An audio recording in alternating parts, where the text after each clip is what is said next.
Kingdom Hearts Birth by Sleep is probably my favorite entry into the franchise, other than perhaps Kingdom Hearts 2. It has a lot of worlds to explore, lots of unique and fun gameplay, and 3 characters to play as, each with their own unique strengths and weaknesses. However, it also just has a lot of other problems that I have with the other Kingdom Hearts games. Mainly, a lackluster, nonsensical story that just goes absolutely nowhere. However, if you're just looking for a fun action RPG on a handheld with surprising depth and a lot of content, then you should definitely try out Birth by Sleep. I'm not gonna bother saying too much about this game's plot because I really just couldn't get into it at all. The game takes place 9 years before the original Kingdom Hearts, and follows Terra, Aqua, and Ventus, 3 students training under their master, voiced by friggin' Mark Hamill. That's amazing. Because of the incredibly obviously evil guy located right here, basically, this dude wants to do bad stuff, so he manipulates people and does bad stuff so that he can become all-powerful. I don't even know. You can choose between these 3 campaigns with these 3 main characters. Terra is the bulky hard hitter. He's basically Anakin Skywalker here, as he's being manipulated by the evil guy about as subtly as a bulldozer. Like the Star Wars prequels, you'll find it very, very hard to believe that anyone would fall for half of the shit that Terra does.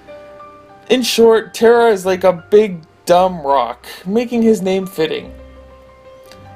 Ventus looks exactly like Roxas from Kingdom Hearts 2 for reasons. And he has next to no personality. If not for one subplot about his identity issues, then I would question why he's even in this game at all. Because a good chunk of his campaign is him running around saying, "Where are my friends? Where are my friends? Have you seen my friends? Oh, I want my friends." However, he was my favorite character to play as, since he was really fast and flashy. Finally, there's Aqua, the female magician whose voice actor, is horribly bland. So, of course, she has basically nothing to do with the plot to my recollection, but she has a bunch of dialogue that's, again, just awful.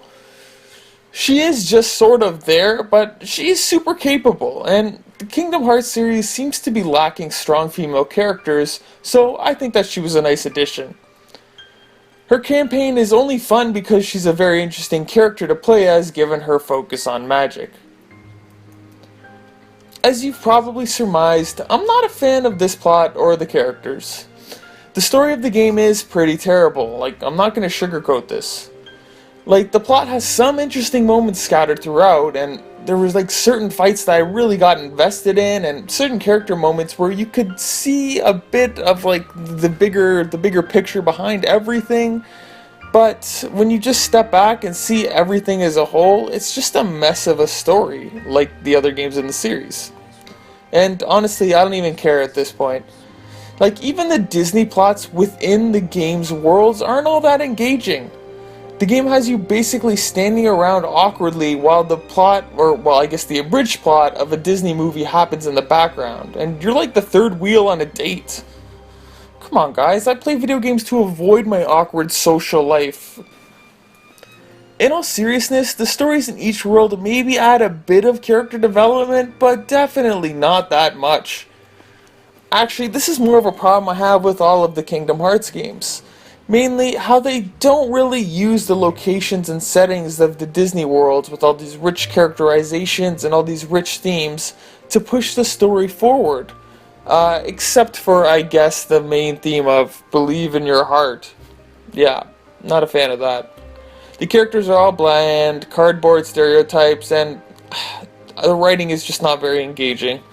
I'm tired about being negative, so all I'll say is that you really don't have to give a solitary fuck about the plot to enjoy this game. The gameplay is where this one shines. There is a lot to this game, whether it's the main plot, the mini-games, things to hunt down, and more.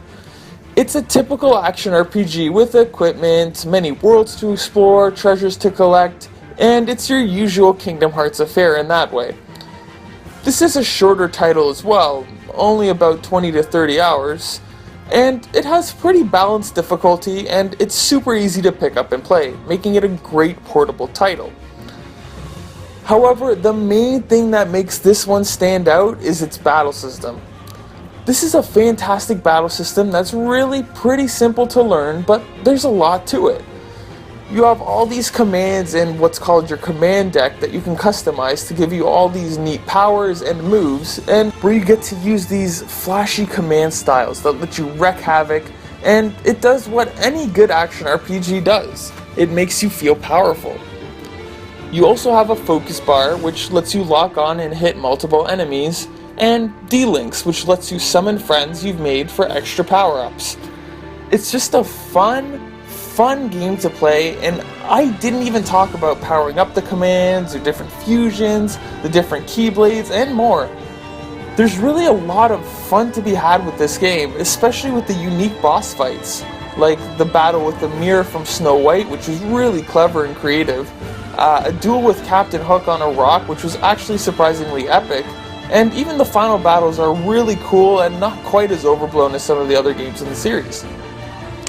Although, it does get a little annoying sometimes because the game likes to throw in these quick time events.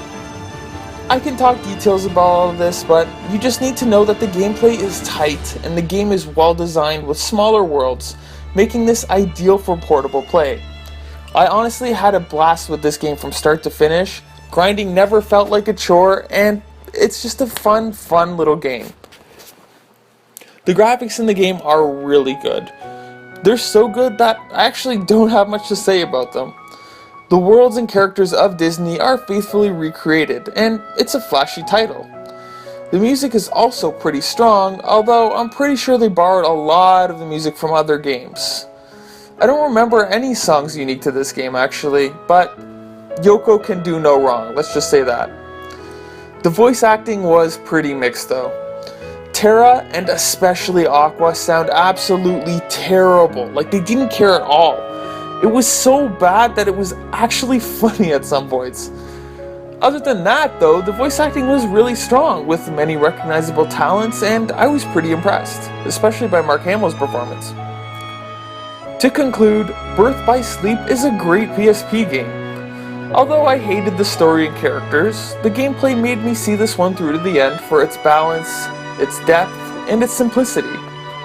It's a phenomenal portable title, and you should really give it a shot if you're just looking for a solid action RPG. Thanks for watching.